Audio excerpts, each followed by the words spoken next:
여호수아서 강의 5번째 시간이고요. 여호수아 4장 말씀입니다. 지난주에 어떤 말씀 드렸습니까? 이스라엘 백성들이 요단강을 건너는 이야기를 드렸고요. 어떻게 이스라엘 백성들이 요단강을 건넜습니까?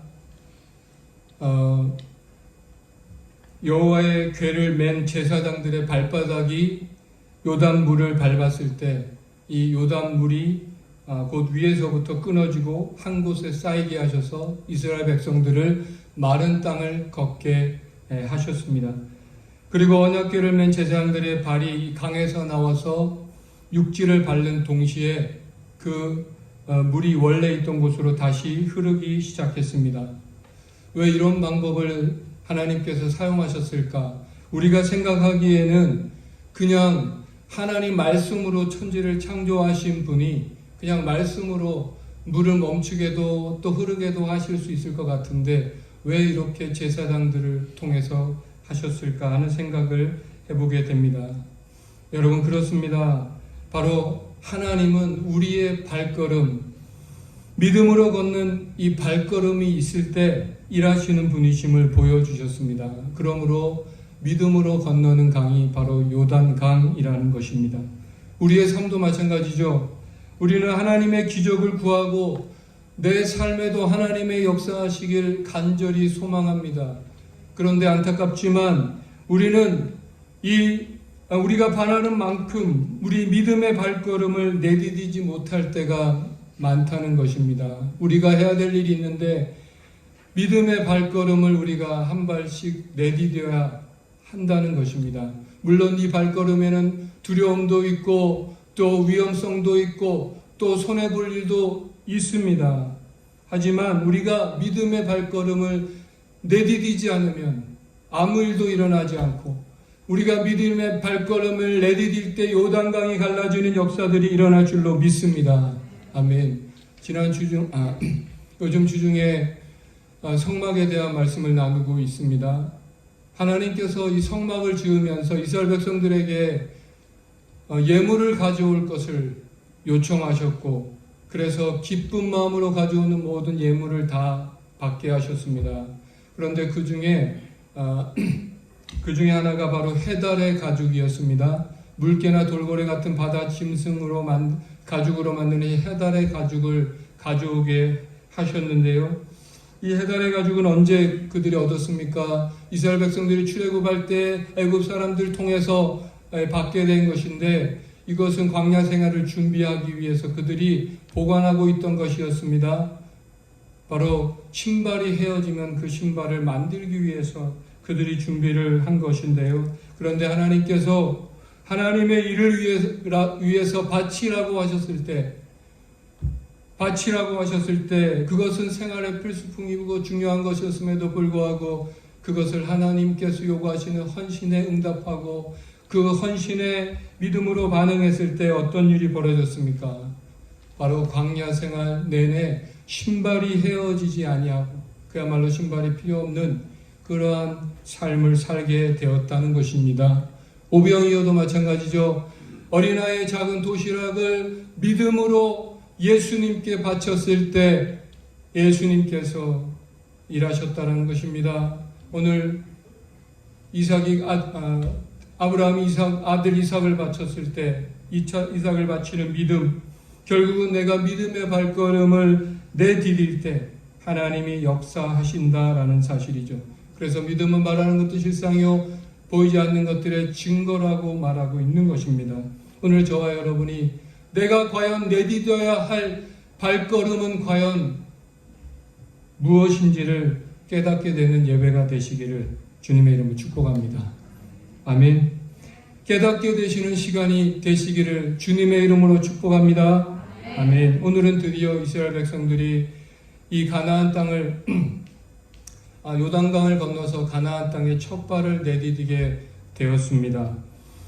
우리 생각에는 이제 요단강도 건넜으니 그냥 그 여세를 몰아서 가나안 사람과 전쟁을 하면 그냥 이길 것 같은데 하나님의 생각은 달랐습니다.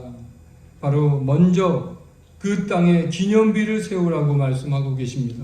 그것도 요단 한복판에 조금 전에 지나왔던 제사장들이 법궤를 메고 서 있는 그 땅에서 12돌을 취해서 너희가 유숙하고 있는 길갈에 기념비를 세우라고 말씀하고 계시죠. 그리고 또 여호수아는 바로 그 땅에 12돌을 또 하나의 12돌을 그 땅에 통해서 세우고 나옵니다. 결국 두 군데 기념비가 세워진 것인데요. 도대체 이런 긴급한 상황에 왜 하나님은 그렇게 번거롭게 수고롭게 기념비를 세우라고 하셨을까 하는 것이 오늘 본문의 이야기입니다. 오늘 말씀,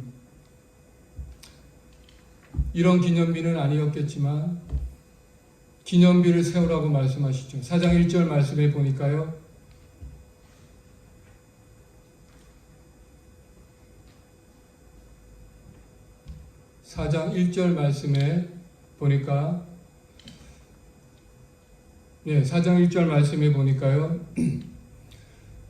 모든 백성이 요단을 건너가기를 마침에 여호와께서 여호수아에게 말씀하여 이르시되, 요단강을 건넜습니다. 한 사람도 빠짐없이 요단강을 건넜습니다. 아브라함에게 400년 전에 약속하신 그 약속이 성취되는 순간이죠. 홍해를 가르시고 마른 땅을 걷게 하신 그 하나님께서 이제 그 말로만 듣던 그 하나님의 역사와 그 하나님의 능력을 이 출애굽 2세대 이스라엘 백성들이 눈으로 또 몸으로 직접 체험하고 있습니다.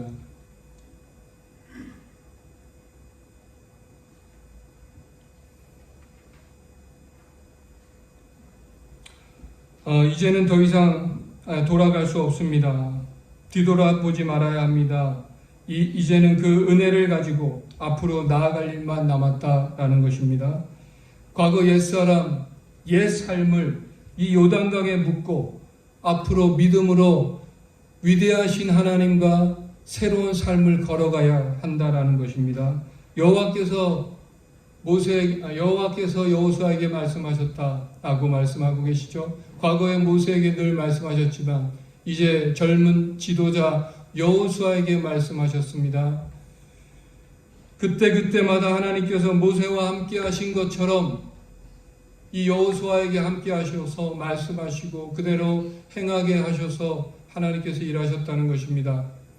오늘날도 마찬가지죠. 하나님은 저와 여러분에게 말씀하고 계시죠. 그때는 간헐적으로 말씀하셨다면 이제는 모든 예수 그리스도를 믿는 모든 사람들에게 말씀하시고 인도하신다는 말씀입니다. 오늘 모든 것들이 여호와께서라고 시작하고 있습니다. 바로 오늘 이 이야기의 주인공은 바로 하나님이시고 주어는 하나님이시다라는 것이죠. 어떤 명령을 하셨을까요? 백성이 매 지파에 한 사람씩 12사람을 택하고 그들에게 명령하여 이르기를 요단 가운데 제사장들의 발이 굳게 선 그곳에서 돌 12를 택하여 그것을 가져다가 오늘 밤 너희가 유숙할 그곳에 두게 하라 하시니라. 12지파를 뽑고 그들을 통해서 오늘 기념비를 세우게 하셨습니다. 12지파는 바로 이스라엘 전체를 대표하는 사람들입니다. 그들이 과연 이 명령을 받았을 때 어떤 기분이었을까? 어떤 기분이었을까요?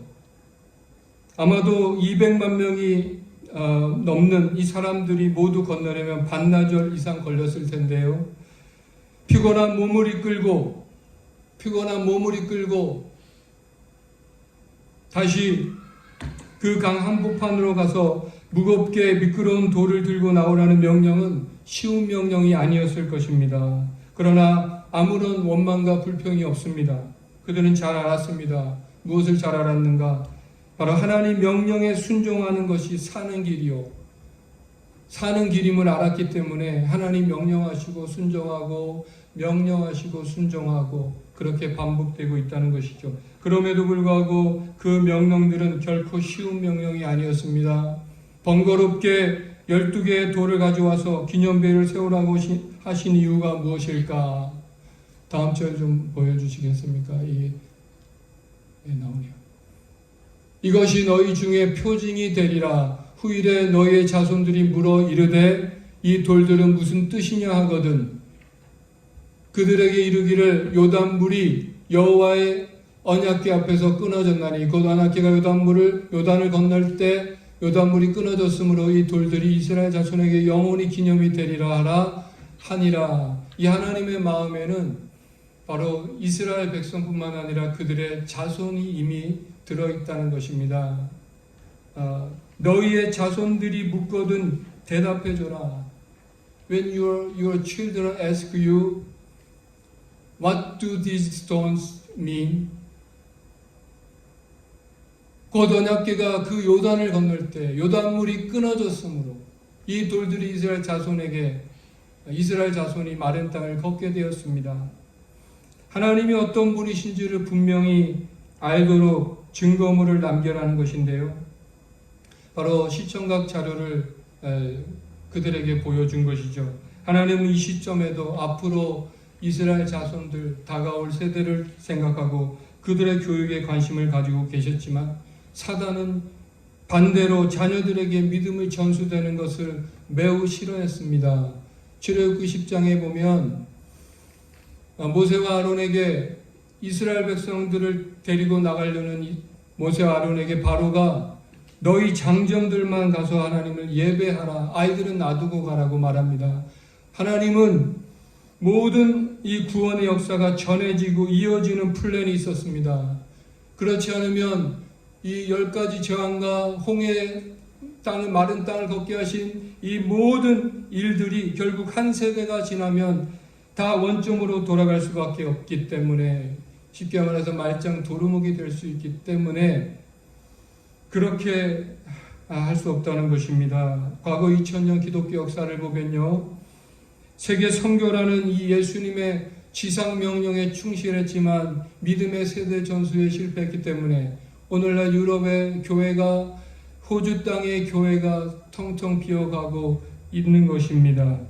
우리가 돈이 없어서 사업이 안 돼서 하는 일이 안 돼서 울지만 진짜 울어야 되는 일이 있는데 예수님 말씀하십니다. 예루살렘의 딸들아 나를 위해 울지 말고 너와 너 자녀를 위해서 울어라. 자녀를 위해 해야 될 가장 시급한 일이 울어야 한다는 것입니다. 자녀들을 붙잡고 세상 지식보다 하나님 경외하는 법을 가르쳐야 된다는 것이죠. 기도함으로 자녀들이 그 길을 갈 수 있도록 부모가 해야 될 가장 큰 도리라고 생각합니다. 그러므로 부모는 자녀를 위해서 눈물로 씨를 뿌립니다. 그것이 가장 시급한 일이기 때문에 하지만 여러분 자녀가 하나님께 돌아오는 때는 우리가 알 수가 없습니다. 눈물로 기도하고 씨를 뿌리다 보면 하나님께서 반드시 그들을 하나님께 돌아오게 할 때가 있다라고 믿습니다. 오늘 그러므로 기도함으로 포기하지 마시고 하나님께 맡기고 기도하며 나아가시는 그런 부모님들 다 되셨으면 좋겠습니다. 유대인들 자녀교육법의 전문가로 유명한 현영수 교수님은 책에서 자주 이런 말씀을 하십니다. 자녀의 복음화가 바로 잃어버린 구약 지상 명령이라는 것입니다. 또 우리가 주목해야 할 것은 바로 우리가 나갈 첫 땅끝 선교지는 해외 원주민이 아니고 타민족이 아니고 바로 우리 1세와 언어와 문화를 달리하는 해외에 사는 교포 가정의 2세 자녀들이다. 따라서 2세 교육은 제3세계 선교적인 차원에서도 예수님의 지상 명령이라고 말씀하고 계십니다. 기독교 교육의 목표는 무엇인가? 하나님 형상을 닮아가는 것이죠. 그러므로 부모가 먼저 하나님의 형상을 닮아가는 삶 자체를 보여주는 것이 가장 큰 교육이라고 할 수 있겠고요. 그리고 삶으로 체험한 이야기들, 하나님께서 우리 가정에 역사하신 이야기들, 성경이 말하는 하나님이 이루신 기념비적인 이야기를 전해주는 것, 그것이 바로 믿음의 전수라고 할 수가 있다는 것입니다. 자녀들에게 믿음을 전수하는 일에는 수고가 필요합니다. 마치 요단 한복판에 있는 돌을 가지러 가는 것처럼 번거롭지만 그 수고를 해야 한다는 것입니다. 지금도 유대인들은 절기마다 또 안식일마다 자녀들을 열심히 신앙교육을 시키고 있다는 것이죠. 그러므로 먼저 하나님께서 그 요단가에 있는 그 12도를 취해서 기념비를 세우라고 하신 중요한 이유가 바로 첫 번째로 여기에 있다라는 것입니다. 둘째는요, 24절입니다. 이는 땅의 모든 백성에게 여호수아의 손이 강하신 것을 알게 하며 너희가 너희 하나님 여호와를 항상 경외하게 하려 하심이라 하라. 이 땅의 모든 백성에게 어떤 분이신지, 하나님이 어떤 분이신지 알게 하라는 것입니다. 하나님의 위대함과 강하심을 나타내라고 말씀하고 있습니다. 이스라엘 백성들 뿐만 아니라 모든 열방이 그래서 하나님을 경외하게 하려 하심이니라. 오늘 우리에게 이러한 사명이 있다는 것입니다. 모든 사람들에게 이 하나님의 위대하심을 전하고 그들이 주께 돌아와 복을 받게 하는 사명이 바로 우리들에게 있고 오늘 우리 교회에 있다는 것을 여러분 기억하실 수 있기를 축복합니다. 그리하여 우리가 이것을 기억하기 위해서 또 한 가지 생각해야 할 것이 있는데요. 왜 길갈에 기념비를 세우게 하셨는가? 이 길갈은요, 가나안 전쟁의 전초 기지였습니다. 교두보 역할을 했습니다.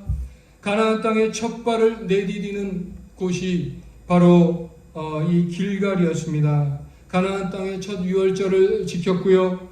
만나가 그친 곳이고 그래서 여기가 이제 광야의 끝이고 가나안 땅임을 알게 한 땅이 바로 길갈이었고요.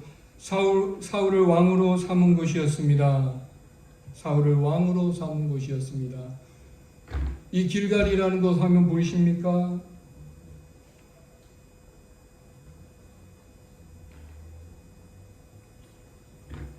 요단강 보이십니까? 요단강에서 8km 떨어진 빨간색으로 그려진 길갈, 그리고 여리고에서 3.2km 떨어진 바로 저곳이 바로 길갈이었다는 것이죠. 이것을 왜 가나안 전쟁의 전초 기주로 삼았는가 하는 것인데요. 거기에 기념비가 있기 때문에 이들이 항상 전쟁을 하고 나면 다시 돌아오는 것이 길갈이었다는 것입니다. 어떠한 상황에서도 다시 돌아와서 이 길갈의 기념비를 보며 생각하게 하셨다는 것입니다. 그것이 무엇인가? 바로 요단강을 건넌 것은 전적인 하나님의 도우심과 은혜였음을 기억하고 이 기적을 통해서 하나님께서 가나안 땅을 너희에게 주었음을 그 약속을 잊지 말라고 오늘 이 길갈에 기념비를 세우고 그들이 그곳에 다시 돌아와서 그것을 기억하게 하셨습니다. 오늘을 사는 우리 각자에게 주신 여러분 하나님의 기념비가 있습니까? 저는 전에 있던 교회에서 말씀 뽑기를 한 적이 있습니다. 우리 가족이 호주에 처음 와서 힘든 시간을 보낼 때였는데요. 우리 가족 모두 4명이 뽑은 말씀들이 보배를 포함해서 다 똑같이 어쩌면 그렇게 하나님이 함께 하시겠다라는 말씀이었습니다. 하나님이 함께 하심의 약속. 내가 너와 함께 있어. 내가 어디로 가든지 너를 지키며 너를 이끌어 이 땅으로 돌아오게 하기까지 내가 내게 허락한 것을 다 이루기까지 너를 떠나지 아니하리라. 창세기 말씀부터 내가 물 가운데 지날 때 너와 함께하며 이사야 말씀까지 그 말씀이 우리 가족에게 큰 힘이 되었다는 것입니다. 여호수아에게 주신 말씀처럼 내가 너와 함께할 것이다 라고 하신 말씀처럼 모세가 하나님께 질문하죠. 내가 누구건데 이스라엘 백성을 애굽에서 이끌어내며 내가 누구건데 그들을 출애굽시키겠습니까? 물었을 때 하나님 대답은 내가 너와 함께할 것이다. 동문서답 같은 말씀을 해주시죠. 중요한 것은 무엇입니까? 내가 누구인가 보다 중요한 것은 바로 하나님이 함께 하심이라는 것입니다. 하나님이 함께 하시면 가능하다라는 것입니다. 오늘 그것을 말씀하고 계시는 거죠. 우리가 살면서 절망과 실패에 연속되는 일들을 경험할 때가 있습니다. 그때도 놀라우신 하나님의 인도하심과 도움이 있었던 그 은혜의 자리, 그 요단강 한가운데를 기억하셔야 합니다. 또 때로는 삶이 풍족해져서 하나님을 잊어버리거나 교만해질 수도 있습니다. 그럴 때도 기념비를 보며 요단강 한가운데서 하나님이 행하신 일들을 생각해야 한다는 것입니다. 나의 힘이 아닌 하나님의 능력으로 건넌 그 요단강을, 그 땅을 기억하라고 말씀하고 계시는 것입니다. 여러분 삶에 그 기념비를 다시 한번 떠올려 보시기 바랍니다. 그 은혜가 여러분 삶에 다시 한번 충만하시기를 주님의 이름으로 축복합니다. 아멘. 오늘 이 길갈이라는 말의 뜻은요, 히브리어로 굴러가게 하다라는 뜻이 있습니다. 길갈에 12돌을 세웠다라는 것은요, 이 홍해를 건넌 것 같이 하나님의 인도하심 따라서 이 요단강을 건너 이제 새로운 땅에 왔다라는 의미인 것입니다. 수백 년 동안 노예로 살았던 그 애굽 땅, 한과 절망과 고통으로 얼룩져 있는 그 과거를 이제는 끝내고 비전과 소망과 은혜가 살아있는, 살아 숨쉬는 새로운 기회의 땅으로 왔다라는 것입니다. 그러나 그 육체가 그곳에서 옮겨왔는지는 몰라도 아직도 정신과 영혼이 과거의 노예 근성을 버리지 못한 사람이 있었다는 것입니다. 그래서 여전히 남을 원망하고 또 비겁하고 열등감을 가지고 또 부정적인 생각을 가지고 아직 노예 근성이 바로 남아있다라는 것인데요. 그러므로 이제는 이 요단강을 넘어온 이 순간 이스라엘 백성에게 이 길갈에 12돌을 세우게 함으로써 이제는 완전히 새 사람, 새 민족으로 다시 태어났음을 잊지 말라는 것입니다. 이제 주 안에서 다시 시작하라는 것입니다. 보라, 이전 것은 지나갔으니 새 것이 되었도다. 요단강에서 옛사람은 죽고 새 사람으로 그리스도와 함께, 갈라디아서 2장 말씀처럼 내가 그리스도와 함께 십자가에 못 박혔나니 그런즉 이제는 내가 산 것이 아니요 내 안에 그리스도가 사신 것이라. 그런즉 내가 죽었음을 선포하는 자리가 바로 요단강이라는 것입니다. 오늘 그 자리가, 그 요단강, 그 자리가 아니라 오늘 이 예배의 자리가 여러분이 죽었음을 선포하는 자리가 되실 수 있기를 주님의 이름으로 축복합니다. 아멘. 그래서 오늘 이 예배 시간이 여러분 삶의 그 기념비를 다시 바라보고 주 안에서 새롭게 시작하시는 그 첫날이 되시기를 주님의 이름으로 축복합니다. 아멘. 다 같이 일어나셔서 같이 찬양하고 기도하도록 하겠습니다.